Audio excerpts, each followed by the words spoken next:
নমস্কাৰ বন্ধু বান্ধৱীসকল, ঘৰুৱা দিহালৈ স্বাগতম জনাইছোঁ। মঙলবাৰৰ দিনা ভুলতো নাখাব আৰু নিকিনিব এই বস্তু, হ'ব পাৰে অমংগল। বন্ধু বান্ধৱীসকল, মঙলবাৰৰ দিনটো হৈছে ৰাম ভক্ত হনুমানৰ দিন।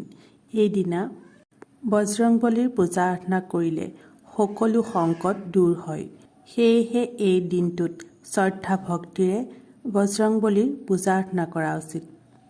কিন্তু শাস্ত্ৰ অনুসৰি এই মঙলবাৰৰ দিনটোত কিছুমান বস্তু কিনা আৰু খোৱা অনুচিত মনা হৈছে। আজিৰ এই ভিডিঅ'ত সেই বিষয়ে ক'ম। যদিহে ভিডিঅ'টো চাই ভাল লাগে এটা লাইক কৰিবলৈ নাপাহৰিব।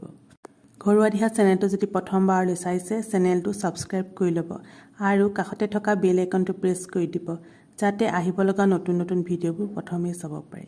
তেনেহ'লে পলম নকৰি জানো আহক মঙলবাৰৰ দিনা কি বস্তু কিনা আৰু খোৱা অশুভ মনা হয়। 1 নম্বৰতে, মঙলবাৰৰ দিনটিত মহিলাসকলে কেতিয়াও প্ৰসাধনৰ সামগ্ৰী কিনিব নালাগে। ইয়াক অত্যন্ত অশুভ মনা হয়। ইয়াৰ ফলত বৈবাহিক জীৱনত অশুভ প্ৰভাৱ পৰে। মঙলবাৰৰ দিনটিক বাদ দি অন্য দিনত প্ৰসাধনৰ সামগ্ৰী ক্ৰয় কৰা অত্যন্ত শুভ মনা হয়।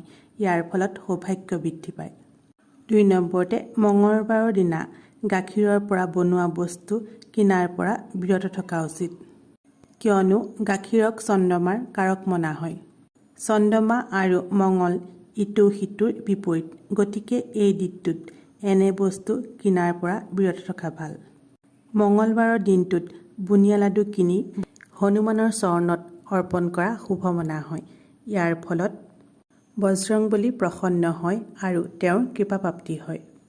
3 নম্বৰতে, মঙলবাৰৰ দিনা মাছ মাংস খোৱাৰ পৰা বিৰত থাকিব লাগে। এই দিনা যিমান পাৰি নিৰামিষ ভোজন কৰিব লাগে।